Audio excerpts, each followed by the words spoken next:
Bismillahirrahmanirrahim. Hello viewers and dear students, take my salam. Assalamu alaikum. This is Bilal Hussein, assistant teacher in English, Joshua High School, Bashal Tangail. Hello viewers and students, welcome to Joshua High School online class.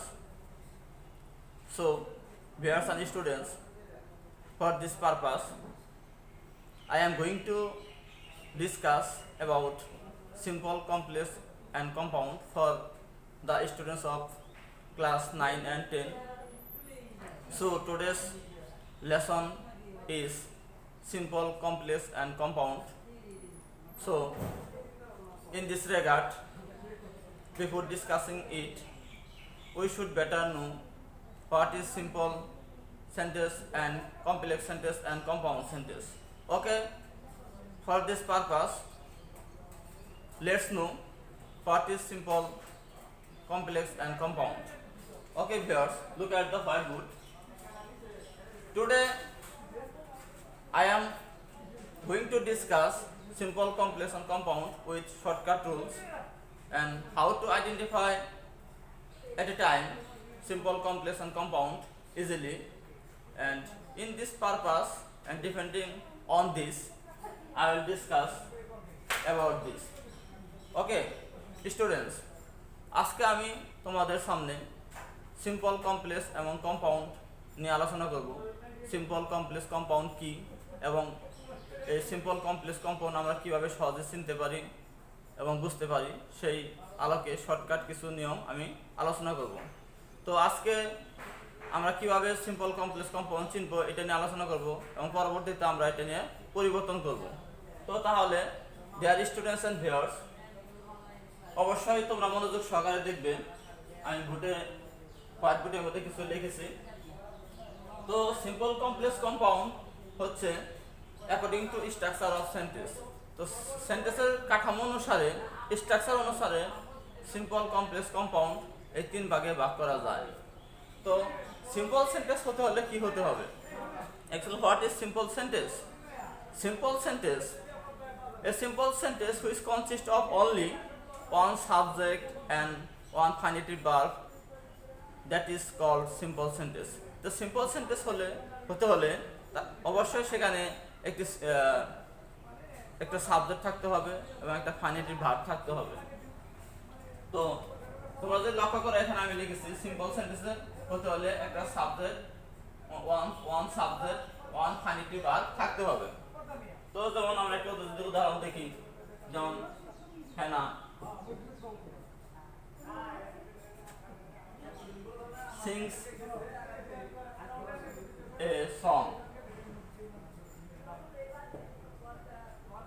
এখানে sings হচ্ছে finite verb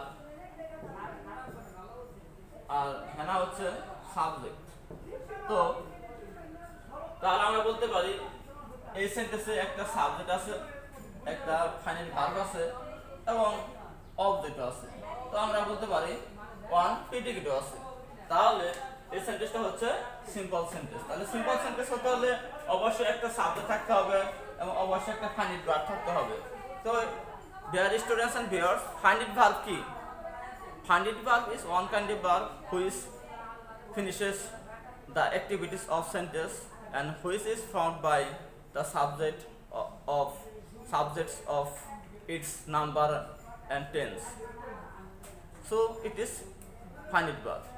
Finite verb হচ্ছে এমন একটা verb যা বাক্যের সাবজেক্টের number এবং person অনুসারে এটা রূপ নির্ণীত হয়।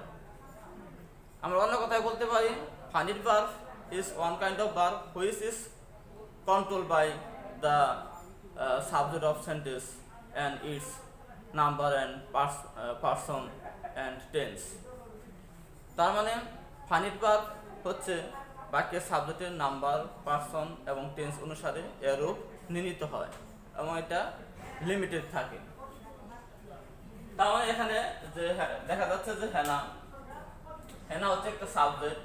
হেনা থার্ড পারসন সিঙ্গুলার নাম্বার বিদায় এখানে ভার্বের সাথে এর যোগ হয়েছে, সুতরাং এটা হচ্ছে ফাইনাইট ভার্ব।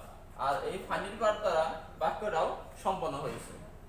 তাহলে আমরা এটা বলতে পারি এটা হচ্ছে সিম্পল সেন্টেন্স। তাহলে কমপ্লেক্স সেন্টেন্স কি? কমপ্লেক্স মানে জটিল অথবা মিশ্র বাক্য। The complex sentence is also one kind of sentence which is consist of only one principal clause and one or more subordinate clause. তো প্রিয় ছাত্রছাত্রীবৃন্দ এবং ভিউয়ার্স, অবশ্যই মনে রাখতে হবে কমপ্লেক্স সেন্টেন্স হতে হলে অবশ্যই একটা প্রিন্সিপাল ক্লোজ থাকতে হবে এবং প্রিন্সিপাল ক্লোজ সাবঅর্ডিনেট কনজাংশনের সাথে যুক্ত থাকতে হবে। প্রিন্সিপাল ক্লোজ হতে হলে কমপ্লেক্স সেন্টেন্স হতে হলে একটি প্রিন্সিপাল ক্লোজ থাকতে হবে এবং সেই প্রিন্সিপাল ক্লোজটা অবশ্যই ওয়ান অর মোর সাবঅর্ডিনেট ক্লোজের সাথে যুক্ত হবে। তো সাবঅর্ডিনেট ক্লোজ কি? সাবঅর্ডিনেট ক্লোজ হচ্ছে এমন একটা ক্লোজ যা প্রিন্সিপাল ক্লোজের সাথে সাবঅর্ডিনেট কনজাংশন দ্বারা যুক্ত থাকে।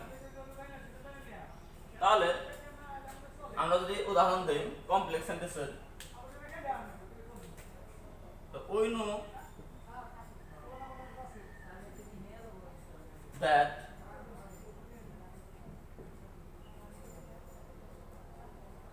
he is honest.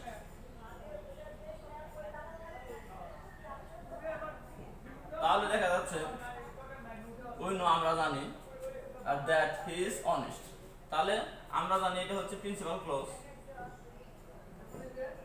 R that he is honest it's a subordinate clause। তাহলে এখানে কি দ্বারা যুক্ত হয়েছে? that দ্বারা যুক্ত হয়েছে।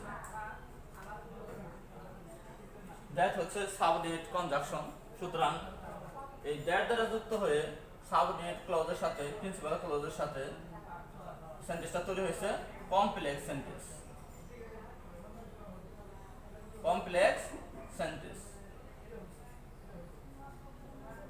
তাহলে আমরা সহজেই বুঝতে পারছি যে প্রিন্সিপাল ক্লজ যদি সাবঅর্ডিনেট ক্লজের সাথে সাবঅর্ডিনেট কনজাংশন দ্বারা যুক্ত হয় তাহলে কমপ্লেক্স সেন্টেন্স গঠিত হবে। তো এই বিষয়টা আমি একটু পরে ক্লিয়ার করব। তো এখন আমরা দেখি কম্পাউন্ড সেন্টেন্স। কম্পাউন্ড মানে যৌগিক। তো কম্পাউন্ড সেন্টেন্স হচ্ছে এমন এক ধরনের সেন্টেন্স যেখানে একটা অথবা দুইটা প্রিন্সিপাল ক্লোজ কোঅর্ডিনেট কনজাংশন দ্বারা যুক্ত থাকে। তাহলে আমরা বলতে পারি compound sentence which consist of one or more principal clauses connected by coordinated conjunction. So আমরা এখানে দেখতে পারি যে একটা অথবা দুইটা বা তার বেশি প্রিন্সিপাল ক্লজ কোঅর্ডিনেট কনজাংশনের সাথে যুক্ত থাকে। তাহলে কোঅর্ডিনেট কনজাংশনের সাথে যুক্ত থাকলে তাহলে আমরা বলতে পারি সেটা কম্পাউন্ড সেন্টেন্স। তো আমরা যদি একটা উদাহরণ দেখি,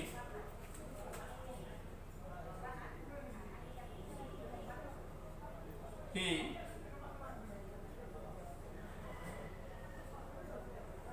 will do or he will die। সে করবে অথবা মরবে। এখানে he will die, he will do দুটো প্রিন্সিপাল ক্লজ, এটা প্রিন্সিপাল ক্লজ, এটা প্রিন্সিপাল ক্লজ। এখানে অর হচ্ছে কোঅর্ডিনেটিং কনজাংশন। তাহলে এই অর হচ্ছে কোঅর্ডিনেটিং কনজাংশন। তো ওকে ভিউয়ার্স এন্ড স্টুডেন্টস, আমরা এখন দেখব যে কমপ্লেক্স সেন্টেন্স হতে হলে তার কি কি বৈশিষ্ট্য থাকে এবং কি দ্বারা যুক্ত হতে পারে। তো কমপ্লেক্স সেন্টেন্স বুঝতে হলে আমাদের অবশ্যই সাবঅর্ডিনেট কনজাংশনগুলো বুঝতে হবে। তো আমরা এই আলোকে এখন তোমাদের সাবঅর্ডিনেট কনজাংশনগুলো আমরা দেখাবো।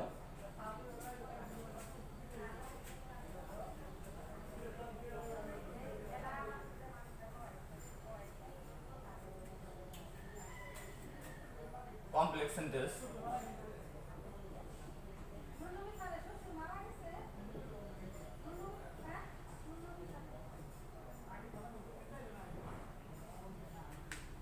তো কমপ্লেক্স সেন্টেন্স হতে হলে অবশ্যই ওয়ান প্রিন্সিপাল ক্লজ থাকতে হবে এবং one or more subordinate clause থাকতে হবে। তো সাবঅর্ডিনেট ক্লজ থাকতে হলে অবশ্যই সাবঅর্ডিনেট ক্লজটা সাবঅর্ডিনেট কনজাংশন দ্বারা যুক্ত হতে হবে। তো সাবঅর্ডিনেট কনজাংশনগুলো কি কি অর্থে ব্যবহৃত হতে পারে, যেমন রিজন অর্থ হইতে পারে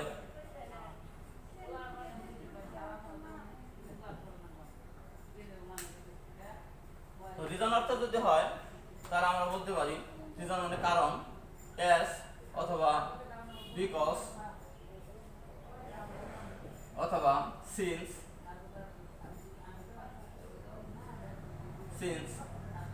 ইত্যাদি রিজন অর্থে ব্যবহার হয়। যদি এস বা বিকজ অথবা সিন্স দ্বারা যুক্ত হয় তাহলে আমরা বলতে পারি সেটা হচ্ছে কমপ্লেক্স সেন্টেন্স। কারণ আমরা উদাহরণ দিতে পারি S he was in he could not go to school.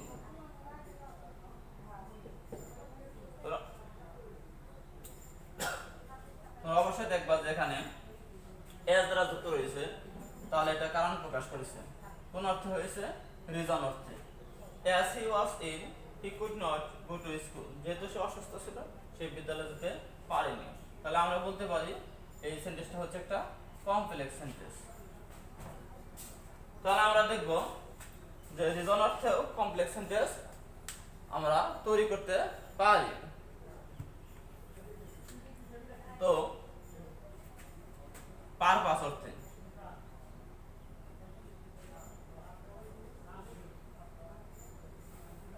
Purpose মানে উদ্দেশ্য, তো আমরা পারপাস অর্থেও ব্যবহার করতে পারি।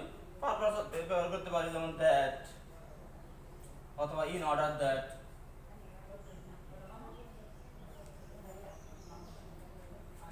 that so that ইত্যাদি। যদি আমরা উদাহরণ দেই যেমন we eat so that we may live, তাহলে যে বাক্যের মধ্যে that in order that এবং so that থাকবে সেটা পারপাস বোঝাবে, উদ্দেশ্য বোঝাবে এবং সেটা কমপ্লেক্স সেন্টেন্স হবে। তো কন্ডিশন অর্থেও আমরা কমপ্লেক্স সেন্টেন্স ব্যবহার করতে পারি। আমরা কন্ডিশন দেই, কন্ডিশন তো কন্ডিশনের মধ্যে কি কি হতে পারে, যেমন থাকতে পারে if, unless, whatever, if, unless অথবা হোয়াটএভার ইত্যাদি। ধরুন আমরা যদি উদাহরণ দেই if you come I'll go, তাহলে কন্ডিশনটা কি? যদি তুমি আসো তাহলে আমি যাব, তাহলে এখানে if দ্বারা যুক্ত রয়েছে, তো এটা হচ্ছে কমপ্লেক্স সেন্টেন্স। কোন অর্থে? কন্ডিশন অর্থে। তো আমরা কন্ট্রাস্ট অর্থেও ব্যবহার করতে পারি। কন্ট্রাস্ট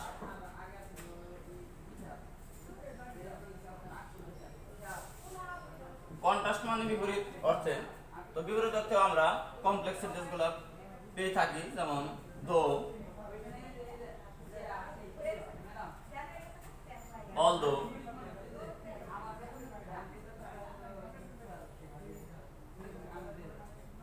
অথবা ইভেন দো।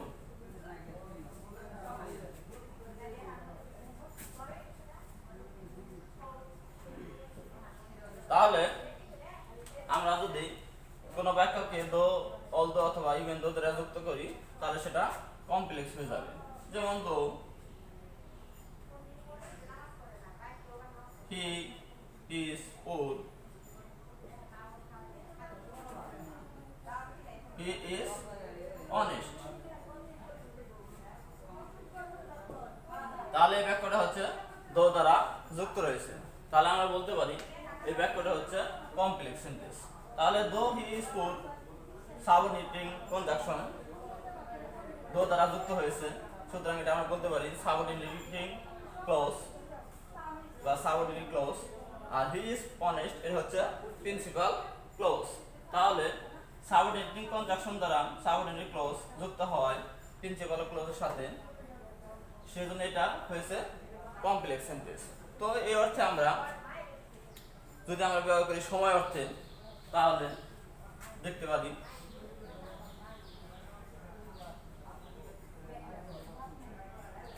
টাইম অর্থে যদি আমরা ব্যবহার করি, যেমন টিল, আনটিল, টিল এবং আনটিল আমরা সময় অর্থে ব্যবহার করতে পারি।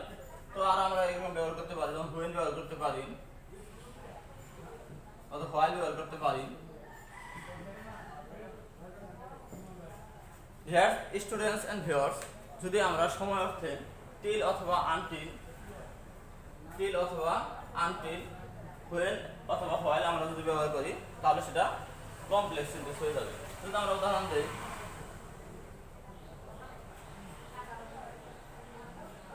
when he comes,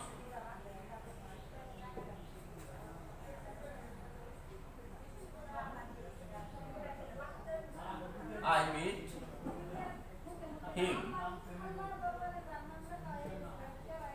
এখানে when দ্বারা যুক্ত রয়েছে, তো when দ্বারা যুক্ত হওয়ার কারণে একটা সময় বোঝাচ্ছে এবং এটা হচ্ছে complex sentence. when he comes, যখন সে আসে, I meet him, আমি তখন তার সাথে সাক্ষাৎ করি।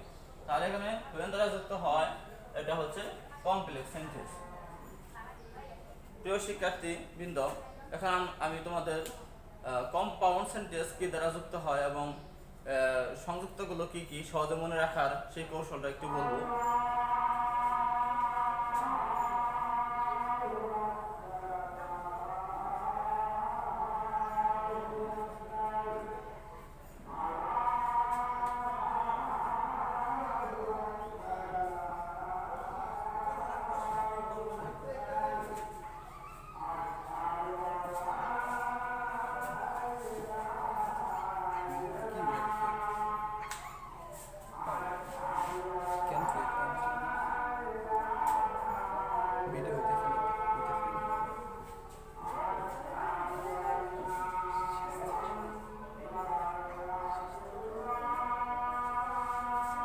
প্রিয় শিক্ষার্থীবৃন্দ, এখন আমি কম্পাউন্ড সেন্টেন্সটি বুঝে তোমাদের শেয়ার দিব। তো কম্পাউন্ড সেন্টেন্স কি কি দ্বারা যুক্ত হতে পারে তার মনে রাখার জন্য আমি একটা সংক্ষিপ্ত ওয়ার্ড ব্যবহার করব, তার নাম হচ্ছে ফান বয়েস। তো এই ফান বয়েস যদি মনে রাখতে পারো, তাহলে কম্পাউন্ড সেন্টেন্স কি দ্বারা যুক্ত হয়, তাহলে তোমরা এটা মনে রাখতে পারবে। যেমন F for a and N nor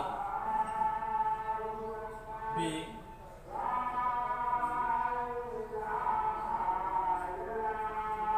but O or Y yet is so। প্রিয় শিক্ষার্থী বৃন্দ, যেহেতু হাতে সময় কম, সেজন্য আমি তোমাদের সংক্ষেপে শেষ করব। ফান বয়েস এটা একটা অ্যাক্রোনিম যা সংক্ষিপ্ত নাম প্রকাশ করে। তো এখানে ফান বয়েস যদি তোমরা মনে রাখতে পারো, তাহলে কোঅর্ডিনেটিং কনজাংশনগুলো তোমরা মনে রাখতে পারবে। এগুলো সবগুলো হচ্ছে কোঅর্ডিনেটিং কনজাংশন। আর এই কোঅর্ডিনেটিং কনজাংশন দ্বারা যদি প্রিন্সিপাল ক্লজের সাথে যুক্ত হয়, তাহলে সেটা হবে কম্পাউন্ড সেন্টেন্স। ঠিক আছে? যেমন কম্পাউন্ড সেন্টেন্স হতে হলে ওয়ান অথবা মূল প্রিন্সিপাল ক্লজ যুক্ত হবে কোঅর্ডিনেটিং কনজাংশনের সাথে। তাহলে ফান ভয়েস মানে এফ তে হচ্ছে ফর, এ তে হচ্ছে এন্ড, এন তে হচ্ছে নর, বি তে হচ্ছে বাট, ও তে হচ্ছে অল, ওয়াই তে হচ্ছে ইট এবং এস তে হচ্ছে সো। তাহলে এই ফান ভয়েস শব্দটা মনে রাখতে পারলে তোমরা এই কনজাংশনগুলো সহজে মনে রাখতে পারবা। তো হাতে সময় কম, অল্প সময়ে বোঝানোর চেষ্টা করেছি। আসলে সিম্পল কমপ্লেক্স কম্পাউন্ড বোঝাতে হলে অনেক সময় দরকার। তো আমরা নেক্সট টাইমে আমরা বাকিগুলো বোঝাবো এবং সহজেই আমরা যাতে সিম্পল কমপ্লেক্স কম্পাউন্ড থেকে আমরা বাক্য পরিবর্তন করতে পারি এবং সহজে মনে রাখতে পারি, সেই কৌশলটা নিয়ে আমি নেক্সট ক্লাসে আমি আলোচনা করব। তো সে পর্যন্ত সবাই ভালো থাকো। আল্লাহ হাফেজ।